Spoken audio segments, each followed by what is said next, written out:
네, 안녕하세요. 로열로더 투자전략가 로로쌤입니다. 자, 이번에는 전기차 관련주, 보통 2차 전지 관련주들이 많이 엮여 있는 이 전기차 관련주에 대해서 확인해 보고 가도록 하겠습니다. 자, 중국에서 이제 정책을 미세 조정하겠다라고 하죠. 이 부분에 대해서 기대감을 좀 가질 수 있는지. 그래서 실적 발표까지 나왔는데 기존의 실적은 안 좋을 것이다. 좀 미리 말씀을 드렸었죠. 그래서 이 재료 노출로 해서 바닥을 찍을 것인가, 적어도 순환매라도 나올 것인가, 이 부분에 대해서 한번 함께 알아보도록 하겠습니다. 자, 대표 종목이 LG화학, 삼성 SDI를 비롯해서 나머지 종목들이 여러 종목들이 있는데, 보시면 알겠지만 LG화학이 1년, 6개월, 3개월, 1개월 이렇게 무거운 이동평균선이 위쪽에 있는 완전 역배열에 들어갔다. 역배열이라는 건 안 좋은 걸 뜻합니다. 하락 추세 국면이라고 합니다. 그래서 지금 상황에서는 추가 하락을 제한하고 30만원 구간에서는 제한을 하고 반등이 나와서 적어도 33만원 위쪽으로는 넘어가 줘야 되는 상황인데 어떻게 됐는지 한번 확인해 보도록 하겠습니다. 지난번 영상에서 이렇게 말씀드렸죠. 지금 ESS 화재 부분이 해결이 안 되고 있다. 우리 신규 발주가 나오지 않고 있다라고 했죠. 이쪽이 수익성이 굉장히 좋은데 LG화학, 삼성 SDI 등등 안 나오고 있다. 어렵다. 그래서 말씀을 드렸었고, 그리고 이 9월 달에 요때죠. 이때 악성 리포트도 나오고 그러면서 이제 홍콩 최고 부자인 리카싱이 투자한 FDG가 파산 보호 신청을 했습니다. 그래서 여러 가지 이슈를 동반하면서 함께 전기차 관련주들이 하락을 하고 말씀드렸던 증권사 리포트는 당연하고 이런 상황입니다 지금. 그래서 AB 스프레드가 축소되고 이제 ESS 화재로 발주 지연이랑 충당금, 그러니까 ESS 에너지 저장 장치를 보통 태양광 쪽에서 많이 하는데 풀 가동을 해야 되는데 이게 화재 때문에 풀 가동을 못 하는 거예요. LG화가 한 95% 가동 정도라도 해야 되는데 이거를 70%로 제한하고 있죠. 특히나 중국 난징에서 생산된 제품들에는 좀 문제가 있어서 70%로 제한을 하고 있죠, 지금. 그러면은 이만큼 가동을 못하는 부분에 대해서는 LG화학이 충당금으로 돈으로 메꿔줘야 되는 거예요. 그러니까 당연히 어려운 상황이 되는 거죠. 안 써도 되는 돈이 나가는 거잖아요. LG화학 입장에서는. 그리고 지속적인 비용이 나가는 거잖아요. 그러다 보니까 좀 어렵게 시장이 흘러갔죠.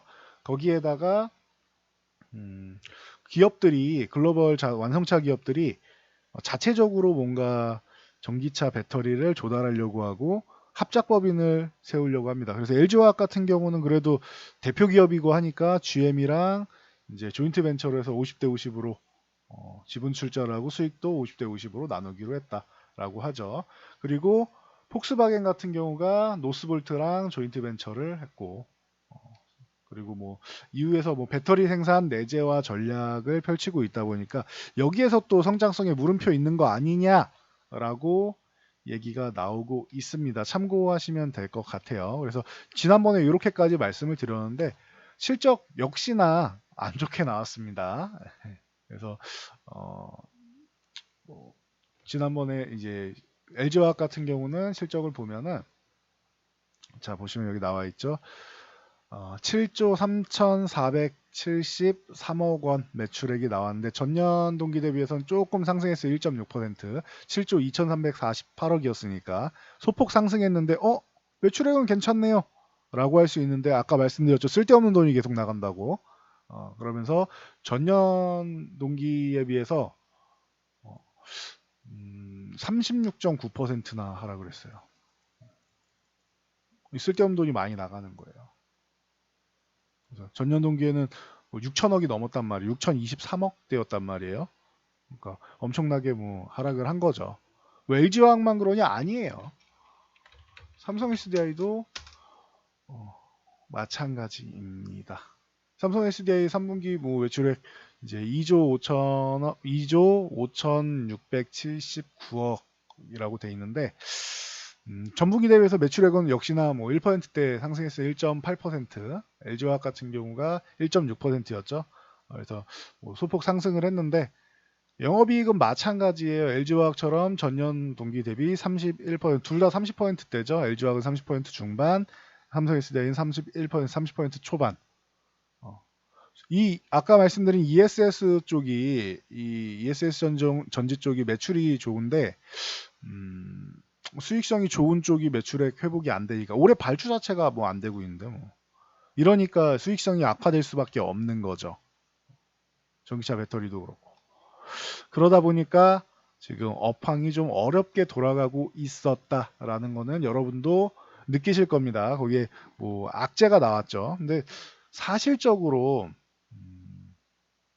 기존 아까 말씀드렸던 리카싱이 투자한 이제 FDG나 이런 기업들 같은 경우에는 중국 기업들도 그렇고 보통 중국은 보조금을 강력하게 주면서 너도 다 시작해 한 다음에 나중에 보면 이렇게 굵직한 기업들 몇 개 빼고는 나머지 보조금을 폐지하면 나머지는 어려워질 거 아니에요.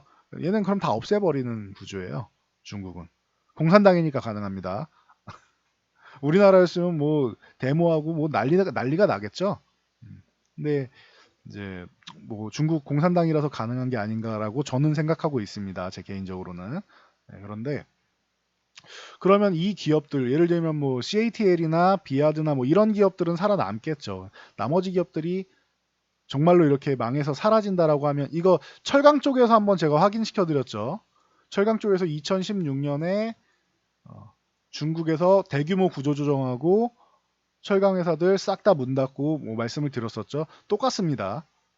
큰 놈들만 남겨놓고 버틸 수 있는 놈들은 알아서 버텨라. 보조금 이제 폐지하겠다라고 하면은 굵직한 기업들, 글로벌 기업들, 그리고 중국 내에서 점유율이 큰 기업들만 살아남고 나머지는 좀 어렵게 돌아간다. 라고 말씀드렸죠. 그러면 장기적으로 보면 이게 나쁜 것 같지는 않아요. 중국에 뭐 적당한 회사 하나 망했다고 LG화학이 타격을 입지는 않아요. LG화학 같은 경우는 오히려 이런 기업들이 중국의 기업들이 없어져야 좋죠. 그래서 대신 단기적으로는 영향은 받겠죠. 업황이 어려워서 그렇구나라고 영향은 받겠죠. 그래서 뭐이 부분은 저는 개인적으로는 그렇습니다. 뭐 전체적으로 중국에서 보조금을 삭감하고 해서 없어지게 된다라면 좋은 거고 중국에서 어제도 이렇게 말씀드렸는데 보조금 같은 부분 대놓고 그냥 전기차를 비롯한 신에너지 자동차라고 했죠. 그래서 신에너지 여기에 전기차 포함이에요. 포함해서 이쪽에 보조금 지급 중국만 혜택을 보고 있잖아요. 그럼 이거 황당한 거죠. 중국에다가 공장을 짓고 투자해서 중국의 일자리를 늘리고 지역 경제를 활성화해달라라고 투자 유치를 해놓고 나서 중국 기업에다가 보조금을 주는 거예요. LG와 뭐 올해도 형식 승인까지 4종의 배터리가 올라갔고 차종이 올라갔고 SDI도 한 종류 올라가서 5종류 올라갔는데 보조금 하나도 못 받았습니다. 올해까지. 그러니까 중국 자동차 기업들만 좋은 거예요. 중국 전기차 기업들만. 그럼 공장은 왜 지었어요, 여기? 지들이 안 해줄 거면서. 지들끼리만 팔아먹고 할 거면서. 그러면은 빼먹을 거만 빼먹는다는 거잖아요. 이러니까 탈중국 얘기가 나오는 거예요. 거기에 중국이 이런 식으로 하고 강제적으로 기술력만 빼먹으려고 하죠. 강제 기술 이전. 거기에 짝퉁 만들어서 팔죠. 지적재산권. 그러다 보니까 이제 트럼프랑 싸우면서 트럼프가 관세를 크게 매기니까 여기 있는 배터리로 이제 미국 쪽으로 수출하고 나면은 또 관세가 붙는 거잖아요. 그럼 문제가 커지는 거 탈중국 할 수밖에 없는 거죠. 전체적으로. 그래서 저는 우리나라를 좀 대표하는 기술력을 갖고 있는 기업들은 웬만해서는 중국을 좀 안 갔으면 한다라는 이런 의견을 기존부터 많이 말씀드렸죠. 뭐 단가 경쟁 때문에 어쩔 수 없다면 뭐 베트남이든 뭐 인도든 다른 쪽을 좀 돌파구를 마련했으면 좋겠다라고 많이 말씀드렸죠. 대표적으로 뭐 SK 하이닉스라던가 뭐 삼성전자라던가 LG 디스플레이라던가 뭐 LG화학이라던가 이런 뭐 굵직한 기업들 있잖아요. 우리나라를 대표할 수 있는 분야의 기업들이 중국에 가지 않았으면 좋겠다라는 말씀을 많이 드렸죠. 그래서 이렇게 어려웠는데 돌파구가 이제 나올 가능성이 있다. 그런데 이게 참 웃겨요. 중국이 미세 조정을 하겠다라고 했는데 보조금 2020년까지 지들이 원래 없앤다고 했었거든요. 그럼 이거 또 말바꾸기 나올 수 있지 않을까라는 의심을 저 같은 사람은 의심을 합니다. 저런 식으로 말 바꾸면 의심할 수밖에 없잖아요. 그래서 아직까지는 의심이 물음표, 이 의심이 가시지는 않는 상황인데 뭐 이렇게라도 해서 이런 부분으로 해서 이제 미국이랑 아예 합의문에 합의를 해버리면은 말을 바꾸기는 어렵겠죠. 미국에서 뭐 더 큰 규모의 보복을 할 테니까. 그래서 이 부분에 대해서 좀 기대감을 가질 수 있지 않을까 싶어요. 그리고 아까 실적 말씀드렸는데 지난번에도 말씀드렸죠. 4분기부터는 그래도 좀 슬슬 회복될 가능성이 있다라고 말씀을 드렸죠. 그리고 미중 무역 협상이 잘 되면 경기가 회복되면 당연히 전기차도 조금 더 활성화가 될 수 있겠죠. 최근에 뭐 테슬라 실적도 뭐 양호했고 그러다 보니까 전기차주 관련주들 바닥론이 솔솔 나올 법한데 아직 안 나오고 있죠. 근데 저는 이 얘기가 조금 지나면은 이게 반등이 좀 나와야지 이제 뉴스는 나오니까 바닥론이 솔솔 나올 가능성이 있지 않나라고 생각을 하고 있습니다. 제 개인적인 심증이에요, 지금은. 그렇다고 해서 이게 전기차주가 주도주보다 강할 거냐 그건 아니에요. 주도주가 가고 주도주가 대장으로 가고 당연히 그러니까 주도주죠. 전기차 관련주는 중간에 순환매 정도만 돌아도 괜찮을 것 같아요. 순환매 정도 돌아서 뭐 LG화학이 지금 33만 원 넘어간다고 해도 33만 원 위에 살짝 걸친다고 해도 플러스 10%도 안 되잖아요. 상승률이. 주도주랑은 다르죠. 그러니까 한 10% 정도에서 한 15%만 올라가도 좋겠다라는 뜻입니다. 주도주는 순환매 돌 때 소외주가 10배에서 15% 올라가면 주도주는 2배, 3배 올라가죠. 그러니까 굳이 뭐 이쪽에다 집중을 할 필요성까지는 못 느끼지만 주도주가 쉴 때 순환매 정도는 노릴 수 있지 않을까라고 생각을 합니다. 그래서 LG화학 같은 경우는 단기적으로는 뭐 저항 보시면 33만 원 저항이니까 이 구간을 넘어가면은 저항을 많이 돌파하죠. 61선 3개월 평균값이에요. 61선 61선 61선하고 121선 이건 6개월 평균값 61선은 이제 그 3개월 평균 이동값입니다. 그래서 저항 2개 돌파하고 33만 원 의미 있는 구간까지 돌파하면은 굿이라고 할 것 같아요. 이 정도만 해줘 33만 원 위만 해줘도 언제든지 호재가 나오면 36만 원 또 두들길 수 있으니까 1차적으로 33만 원만 돌파해줘도 저는 만족할 것 같아요. 물론 한 번에 돌파할 수 있을지는 모르겠어요. 맞고 밀렸다가 또뭐 이렇게 지지부진하면서 갈 수도 있는데 일단은 넘어가 주는 게 중요할 것 같습니다. 시간이 걸리더라도 연말까지 여기 넘어가 주고 만약에 36만 원까지 넘어가 준다면 뭐 최고고 일단 33만 원이라도 넘어가 주는 게 중요하다 보시면 되고 삼성 SDI 같은 경우도 얘는 주가 레벨이 조금은 나아요. 1년 그리고 여기 6개월 1년 이동평균 무거운 게 더 아래 있죠. 6개월이 위에 있고 3개월이 위에 있죠. 그럼 얘는 반등만 좀 빠르게 나서 24만 원만 회복하면은 삼성 SDI가 조금 더 탄력은 좋을 수도 있어요. 개인적으로 기술력은 LG화학 쪽을 믿고 있는데 저는 LG화학 쪽이 배터리 기술력은 더 좋다고 개인적으로는 생각하는데 지금 주가 자체는 삼성 SDI가 LG화학은 과거에도 많이 반영을 했기 때문에 주가에 지금 상황에서는 이제 삼성 SDI가 조금 더 주가 레벨 자체가 높다. 24만 원 대신 회복해야지 여기 회복하면 좀 더 강해질 수 있을 것 같아요. 그래서 위쪽에 저항을 많이 두고 있는 LG화학보다는 SDI가 지금 상황에서는 좀 더 좋은 것 같습니다. 기술력 이런 거 다 빼고 주가 독약만 봤을 때는요.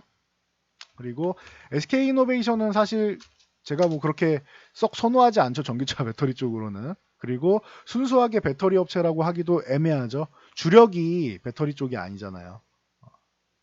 물론 앞으로 배터리 쪽을 주력으로 하고 있지만 종합 에너지 업체라고 하는 게 맞는 것 같아요. SK이노베이션은. 그래서 뭐 참고하시면 될 것 같고요.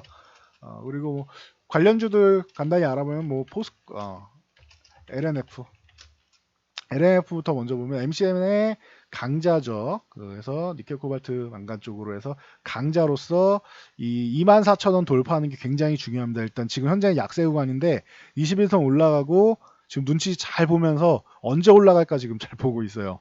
그래서 24,000원 회복하면은 적어도 최악의 약세 구간은 돌파하는 상황이 됩니다. 그리고 28,500원 요 구간까지도 넘어간다. 28,000원대도 넘어간다라고 하면은 이제부터는 위쪽 방향으로 한번 볼 수도 있다. 네, 일단은 24,000원이라도 회복되고 봐야겠죠. 중요한 구간은. 그래서 보시면 될 것 같고요. 자, 에코프로 BM 이건 MCA 쪽으로 뭐 강력한 기술력을 가진 업체고, 그리고 추세적으로 이렇게 보시면 하락 추세로 이어지고 있는데 이 구간을 일단은 넘어가야겠죠. 그러면 한 54,000원 중반 정도는 넘어가야 되고, 일단 6만 원대를 회복하면은 뭐 크게 이제 뭐 우려감 정도는 다 날려보낼 수 있는, 약세에 대한 우려감은 날려보낼 수 있는 정도는 됩니다. 일단 5만 원 중반 그리고 6만 원을 넘어가 줘야 된다 보시면 될 것 같아요. 자, 포스코 케미칼. 이 종목 같은 경우도 지금 약세 구간에 이렇게 돌입해서 하락 추세를 보이면서 지금 굉장히 중요한 구간입니다. 이 구간을 넘어줘야 돼요. 지금 4만 원 후반대 넘어가 줘야 되는데 이 구간을 넘어가서 요 120일선까지 안착해주는 5만 원 정도 안착해주는 게 중요하고, 여기보다는 아예 이 위쪽에 있는 5만 5천 원까지 넘어가 주는 게 중요할 것 같아요. 한 10, 한 4%, 14% 정도 상승해야겠죠. 여기를 넘어가 줘야지 포스코 케미칼은 더더욱 강해질 수 있다. 기업 내용들은 다 좋아요. 지금 말씀드린 종목들은. 대표 종목들 설명드리는 거예요. 종목이 굉장히 많은데. 그래서 기업 내용은 의심할 게 없으니까 이렇게 올라와 줘야 돼. 5만 5천 원 회복해 줘야 추세를 위쪽 방향으로, 상승 방향으로 만들 수 있다. 그리고 일진 머티리얼즈, 일렉포일 쪽의 강자로 저도 뭐 기존부터 꾸준히 많이 말씀드렸던 종목인데 37,000원 얘는 넘어와 있어요 최근에. 그래서 뭐 양호한 흐름이다라고 볼 수 있을 것 같아요. 굉장히 중요한 구간을 넘어와 있고 240일선, 60일선 이 중장기 이평선들도 120일선, 60일선, 240, 이 중장기 이평선들도 다 넘어오고 있습니다. 얘가 4만 원 위쪽에서만 움직일 수 있다면은 한 차례 좀 강세를 보일 수 있을 것 같아요. 일진 머티리얼즈 같은 경우는 좀 다른 종목들과 다르게 좀 강세 구간에서 이렇게 강세 구간을 가다가 쉬는 모습이죠. 지금 조정받은 정도 수준밖에 안 되는 것 같아요. 이렇게 조금 깔끔하게 그려드리면은 이런 식으로 해서 이렇게 삼각형으로 조정받고 이걸 돌파하는 흐름. 그러니까 일진 머티리얼즈는 다른 전기차 종목들이랑 다르게 지금은 혼자서 이제 추세를 위쪽 방향으로 만들기 시작한 종목이 아닌가라고 의심을 하고 있습니다. 참고하시면 될 것 같아요.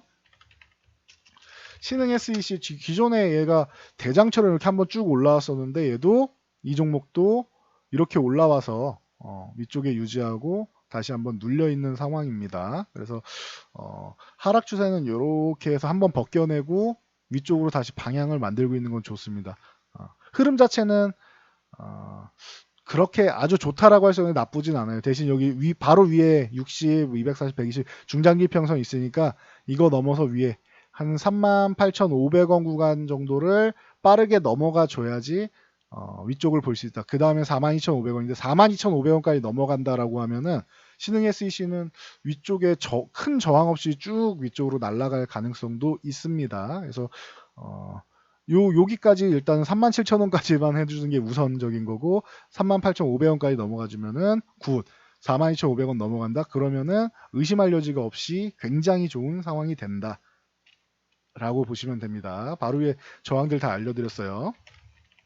상신 EDP 같은 경우도 위쪽에 만원 구간, 단위가 바뀌는 거에서 아마 저항을 받을 가능성이 높은데 이 저항을 받아도 돌파를 하게 된다라고 하면은 위에 241선 한 차례 저항이 있죠. 요거까지 만원만 넘어가면은 충분히 뭐 가능성은 있을 것 같아요. 위에서 조금 240을 돌파 시도하면서 시간은 걸릴 수 있지만 일단은 만원을 돌파해 줘야 된다. 전체적으로 그동안 약세 구간에 있던 종목들 중에서 하나하나 살아나는 종목들이 나오고는 있습니다. 그러니까 참고하시면 될 것 같고요.